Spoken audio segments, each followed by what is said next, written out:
Avant que cette vidéo commence, si t'aimes ce qu'on fait sur cette chaîne, n'hésite pas à liker, à t'abonner et à commenter en fin de vidéo. Bonjour à tous, on se retrouve aujourd'hui pour la review du chapitre de One Piece. Il y a eu une pause la semaine dernière et personnellement je trouve que ça s'est ressenti dans ce chapitre parce que je le trouve très dense, très velu. Ça faisait un petit moment que j'avais pas lu un chapitre de One Piece et j'étais en mode putain il y a tant d'infos. Donc voilà, on va débriefer tout ça. Et on commence ce chapitre avec Lucci et Kaku. On les retrouve, ils ont réussi à sortir de tout ce bordel et un soldat leur demande où est Stussy et Lucci répond qu'elle est morte avec Kaku qui a le regard noir en mode il dit rien. Donc est-ce que Stussy est vraiment morte? Je vous avoue, pour être honnête, je ne me souviens plus où elle est. Voilà. Le dernier souvenir que j'ai d'elle, c'est quand tout était un peu en train de trembler. Elle était avec Kaku et je crois qu'elle devait s'occuper de désactiver le frontière d'homme. Est-ce que Edinson ne l'aurait pas sauvée en lui disant vas-y casse-toi et je m'en occupe? Donc je pense qu'elle n'est pas morte et que Lucci et Kaku l'ont peut-être laissé filer.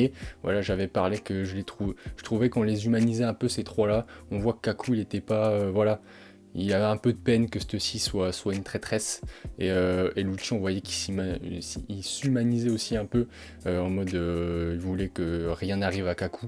Donc, est-ce qu'ils sont devenus un peu plus gentils et ils ont laissé Stussy filer voilà, parce qu'avant ils étaient potes, je sais pas. Et après, on retrouve Saint-Saturne. Voilà, dans son vaisseau, dans son bateau, qui discute avec les vice-amiraux de la marine, et lui il est content parce qu'il est en mode voilà, on a réussi, c'est une réussite, on a la Mother Flame, on a le Punk Record, on a un Stella, on a York, donc tout va bien, et les vice-amiraux qui sont en mode ouais mais quand même on n'a pas réussi à capturer Luffy au chapeau de paille, et donc c'est un peu un échec, et lui il est en mode non mais c'est pas grave et tout, et il demande du coup les vice-amiraux, est-ce qu'on vous inquiétez pas, on va les poursuivre sur Elbaf et on va les arrêter.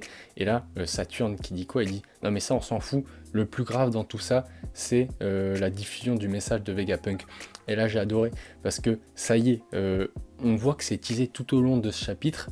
Le message de Vegapunk, ça a foutu la merde. Il va avoir une révolution, voilà, sans précédent. Il va se passer des trucs, voilà, le monde va être retourné en gros, et on voit que ça commence avec, comme je l'espérais, un marine, un vice-amiral, le vice-amiral Doberman, je crois qu'il s'appelle, qui commence à se poser des questions, parce qu'il demande du coup à Saturne, enfin, si ça vous inquiète tant que ce message a été diffusé, ça veut dire qu'il y avait une part de vérité, alors vous avez vraiment fait du sale, vous, le gouvernement mondial. Et là, Saturne, bah, il répond pas, juste je sais même pas ce qu'il fait, il lance un regard et voilà, il le met KO. Donc voilà, ça y est, ça commence à bouger du côté des marines, ça se pose des questions. On va voir que tout au long de ce chapitre, voilà, le message de Vegapunk, il a vraiment foutu la merde, et ça va avoir des conséquences immenses. Je pense que le vice-amiral Doberman, donc de son nom, voilà, c'est le premier qui va, enfin on l'avait déjà vu avec le Sword, comme Kobe et tout, voilà, des soldats de la marine qui étaient plus vraiment d'accord avec la vision de la justice qu'avait le gouvernement mondial et qui avaient créé leur propre unité. Mais là, voilà, vice-amiral Doberman, son nom me fait rire. Bah voilà, lui c'est, pour moi, il est l'image vraiment, le premier mec qui, voilà, toute la marine va commencer à se poser des questions, et lui c'est l'image, voilà, c'est le premier, et on voit clairement qu'ils ont des choses à se reprocher, le gouvernement mondial, on le savait, parce que Saturne voilà, le défonce.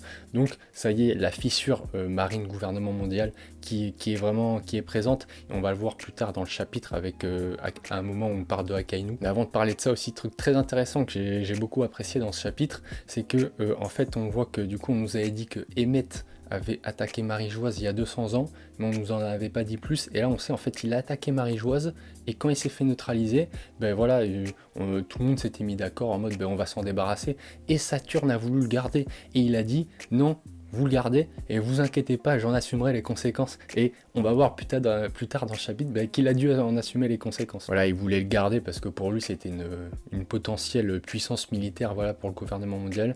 Et voilà, on va le voir que ça va clairement lui retomber dessus, comme il l'avait dit, hein, il avait dit qu'il assumerait les conséquences, et ça n'a pas loupé. Et donc juste un tout petit peu plus tôt, je parlais de Akainu, et parce qu'en fait, ça y est, c'est la merde à Marie-Joise. Les dragons célestes ils ont toujours été détestables, mais là je sais pas, je les ai vraiment trouvés vraiment méprisable dans ce chapitre. On voit qu'ils n'ont pas leur bouffe comme il faut. Il y a un mec qui a demandé de la viande et du poisson, bref. Et du coup, ils sont jamais habitués, ils sont en mode mais on s'en fout que ce soit la merde dans le monde d'en bas, que voilà, ça va partir en couille. Nous, on n'a pas notre bouffe, on s'en fout du reste, il n'y a que nous qui comptons. Ils sont en mode c'est bizarre, Akainu n'a toujours pas agi pour l'incident qu'a créé Kuma. À voir ça aussi que va faire Akainu, parce qu'on voit que Borsalino il a pris le virage, il est en mode allez vous faire enculer avec vos ordres. Voilà, je vais être censuré par YouTube, nickel. Voilà, j'arrête. Est-ce que Akainu va prendre un peu un chemin différent aussi? J'ai très hâte, parce que Akainu, je pense qu'il peut être vraiment développé. Mais bref, Akainu n'est pas intervenu, et on voit que voilà, les Tenryobito, mais ils commencent à être bancals. Et je pense que plus ça va aller maintenant, et plus ça va être la merde pour eux. Encore une fois, à ce moment-là, voilà, c'est pas évoqué, mais on comprend clairement, le monde a changé. Avec le message de Vegapunk, c'est vraiment le message de tout au long de ce chapitre. Toutes les actions, tous les événements qui arrivent durant ce chapitre, c'est par le message de Vegapunk. Donc vraiment ça a complètement secoué le monde de One Piece, et maintenant on va avoir il va avoir des conséquences à ça sans précédent. Par contre, pourquoi exactement ils n'ont plus leur stock de bouffe, ça j'en ai aucune idée. Et maintenant on va parler de Saint-Figarland Garling. Il débarque dans la chambre un peu des 5 doyens. Du coup les quatre doyens le voient y arriver, et ils sont en mode oh putain qu'est-ce que tu fous là et tout. Il y en a même un qui lui dit marche plus lentement s'il te plaît, et lui il est en mode on va devoir travailler ensemble. Le Stella York est maintenant sous sous ma responsabilité.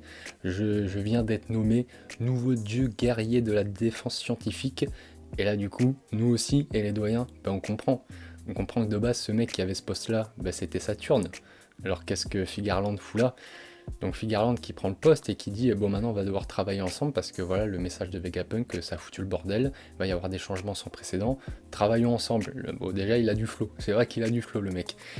Et du coup tu te dis mais que va devenir Saturne, pourquoi il prend son poste? Tu comprends très vite, Saturne se fait buter par Imu. Voilà, Imu qui n'est pas contente, on ne sait toujours pas, qui dit par ta faute, nos plans ont été contrecarrés, les chapeaux de paille ont pu s'échapper, etc. Tu as laissé faire ça en gros, et dit, c'est la faute de Joe Boy, c'est la faute de Emmet, donc parce que le haki de Joe Boy était enfermé dans Emmet, donc c'est la faute de Joe Boy, mais c'est la faute de Emmet, et qui a voulu garder il y a 200 ans Emmet? C'est Saturne, donc il assume ses responsabilités, il le dit, mais comment j'aurais pu savoir, soyez indulgente, je ne sais toujours pas, Imusama, mais du coup c'est Emmet par l'intermédiaire, c'est Joe Boy par l'intermédiaire de Emmet qui a libéré son acquis, mais c'est Emmet, et donc vu que Saturne avait dit qu'il prendrait les responsabilités si il y arrivait un truc avec Emmet, là il les a prises et il est mort. Donc Saturne qui crève, je pense que honnêtement personne n'en a rien à foutre, c'est méga cool, mais je veux dire personne n'est touché par ça en mode oh fait chier, non je pense que tout le monde est content limite. Mais donc le truc, du coup Figarland prend sa place et Saturne est mort. Déjà je me demande, les hautes instances, le conseil des 5 doyens et Imusama du coup savent qu'il est mort, mais qu'en est-il du reste du monde? Déjà, est-ce que le reste du monde est au courant pour les doyens? Je pense pas, il me semble pas. Et donc, vu qu'il est mort, on sait que Teach a pris son apparence. C'est pas Teach, c'est Katarina Devon, elle a pris son apparence. Mais vu qu'il est mort maintenant, à quoi ça va servir? Parce que on sait qu'il est mort, du coup on va voir Saturne, on va dire mais c'est quoi ce bordel? Donc est-ce que ça aura vraiment une incidence? Je pense, mais laquelle je ne sais pas du tout, mais je trouve ça méga intéressant. Ce truc de Katarina Devon qui a pris l'apparence de Saturne, j'ai très hâte de voir ce qu'Oda va en faire. On retrouve les Stella de Vegapunk. Edinson n'est pas mort, son corps physique à lui est toujours là, il tend un piège à York et elle tire, elle fait exploser le truc, et en gros ça fait s'envoler le Punk Records par rapport aux nuages qu'ils ont créé avec, je sais plus comment il s'appelle l'appareil, mais ça crée des nuages, et donc le Punk Records a pu décoller. Du coup, Saint-Saturne avant de mourir, lui qui était tout content de se dire yes on a la Mother Flame, le Punk Record, maintenant voilà c'est baisé. Je sais pas si la Mother Flame est dans le Punk Record. Ça j'avoue, je sais plus. Si c'est le cas, ça veut dire que la marine n'a rien du tout. Ils ont que York et elle va pas leur servir, je pense. Quoique, elle peut toujours se connecter, enfin, on en reparlera. Donc ça, j'en sais rien, mais en tout cas, s'ils se sont fait voler le Punk Record à la Mother Flame, c'est génial. Et Edinson, qui est en mode, ben, il est un peu tout seul sur l'île. Il y a son corps physique et on entend les autres Stella. Du coup, on sait qu'ils sont pas morts, mais ça reste toujours flou. Est-ce que c'est par rapport à l'énorme cuve où il y a le cerveau de Vegapunk et donc leur conscience est toujours là, mais en gros, on voit pas leur corps physique. Il n'y a que Edinson qui, on sait, est en vie. Donc, techniquement, je me dis que la méga cuve est sur le Punk Record, donc il doit avoir la Mother Flame. Mais à un moment, ils parlent qu'ils n'ont pas réussi à déplacer le labo. Je vous avoue que cette partie du chapitre, j'ai pas tout compris, mais en gros, ils sont en mode, bon voilà, maintenant, le monde pense qu'on est mort, le monde pense que Vegapunk est mort, donc ben voilà, enfin... on va pas pouvoir faire grand chose et en plus c'est en mode on va pas pouvoir créer de nouvelles inventions, tout ça on est un peu baisé quoi. Et donc Edinson, je sais pas si c'est Edinson qui dit ça, mais un d'eux dit c'est pas grave, on peut plus rien faire, mais on va contacter nos collaborateurs. Et les collaborateurs c'est les mecs de l'île de Wezeria, je crois que ça s'appelle, c'est là où Nami elle était pendant l'ellipse.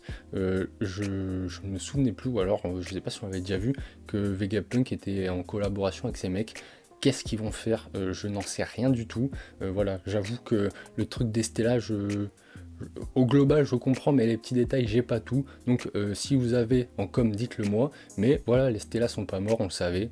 Oda a du mal à tuer ses persos. Et là, encore une fois, ça va pas manquer. On arrive à la fin du chapitre. Et vous savez, si vous êtes un habitué des reviews The Shield Twins sur One Piece, les révolutionnaires, j'en parle à toutes les reviews. On les voit et ils sont en mode ok, le message de Vegapunk a été transmis, maintenant ça va être le bordel, ça va être à eux de passer à l'action, ça y est, j'ai trop hâte. Ils sont en mode tout le monde sait, donc ils savent que tout le monde ne va pas agir pour l'intérêt commun, que ce soit, ils le disent, celui qui deviendra le roi des pirates, ça sera pas juste le roi des pirates, ça sera limite le maître du monde en fait, parce que il pourra contrôler les armes antiques. Et donc si c'est un mec comme Teach qui s'en empare par exemple, ça va être le putain de bordel. Et d'un côté du coup il y a les pirates, et d'un côté il y a un peu le reste, les citoyens on va dire, qui eux sont au courant que le niveau de l'eau va monter. Donc si ils ne s'assurent pas une terre habitable, ils vont crever. Et pour s'assurer une terre habitable, eh ben, ça va être la guerre civile en gros. Hein. Donc Dragon qui est en mode, dans tous les cas, ça va être le bordel, les gens, ça va être la guerre civile, les pirates ils vont absolument avoir envie d'avoir d'être le roi des pirates pour tout contrôler. Donc c'est à nous, les révolutionnaires, d'intervenir pour agir dans le bien commun, parce qu'eux ils savent que voilà, ils vont pas agir pour leur gueule, ils vont agir pour rétablir la paix dans le monde. Donc ça y est, les révolutionnaires vont passer à l'action, j'espère. La case de fin de chapitre avec Dragon fait quand même penser ça. Je me dis toujours qu'il y a un monde où Dragon dit ça et puis là on le voit plus pendant 50 chapitres. Ça me ferait chier, mais voilà, j'en parle à toutes les reviews. Pour moi c'est le moment pour eux d'intervenir. Dragon reste un des persos les plus mystérieux de tout One Piece. J'ai envie de le voir, et là, ça s'annonce. Dragon qui parle du coup de ce fameux changement qu'on a vu tout à travers du chapitre, que ce soit quand le Marine a posé la question à Saint-Saturne, les Tenryobito qui voient que ça bouge pour eux, ils ont plus à bouffer. Voilà, le message de Vegapunk a absolument tout chamboulé pour tout le monde, que ce soit pour les pirates, parce que maintenant, ils voulaient tous être le roi des pirates, mais là, encore plus par rapport à la puissance des armes antiques. Les marines qui vont se dire en mode, du coup, on est de quel côté? Est-ce qu'on qui on sert, la population ou GM? Voilà, ça va donc impacter les pirates, les marines, mais même les civils, parce que comme Dragon le dit, les mecs ils vont vouloir assurer leur survie, donc ça va partir en guerre civile, donc vraiment, voilà, ça a impacté tout le monde de One Piece, et donc les révos vont devoir passer à l'action, et moi quand je lis ce chapitre, je peux pas m'empêcher de faire le lien, je pense que c'est pas un hasard qu'on nous ait mis en avant ces deux persos dans ce chapitre, entre Figarland Garling et Dragon. Est-ce que un combat s'annonce? Je pense, franchement, Figarland a l'air plus chaud que les doyens.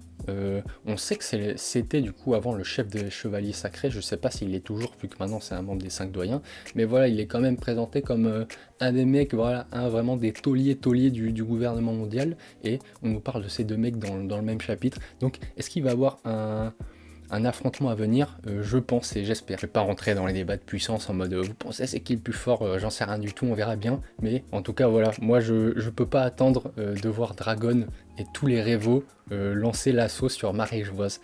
Ça va être un truc de malade, c'est un des trucs que j'attends le plus, donc j'espère qu'on le verra bientôt, même si bon, il y a moyen, je me dis on le voit pas tout de suite. Voilà, là on nous a dit Dragon allait passer à l'action, il va passer à l'action, mais on le verra genre peut-être dans le 50 chapitres, j'en sais rien, même si bon, je pense qu'il y a moyen qu'on le voie tout de suite. Donc voilà, je sais pas vous ce que vous en pensez de ce chapitre, vous me dites en com, vous me dites ce que vous pensez d'un potentiel combat Dragon-Figarland. Est-ce que vous êtes d'accord avec moi? Est-ce que vous pensez que je suis complètement fou et que ces deux mecs vont jamais se battre? Même si, bon, je pense que oui.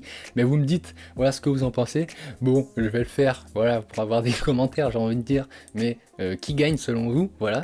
Voilà, vous me dites tout ça en com, vous me dites ce que vous en avez pensé. Et sur ce, je vais vous souhaiter une bonne journée, soirée, car je ne sais pas quand est-ce que vous regardez cette vidéo. Salut les mecs.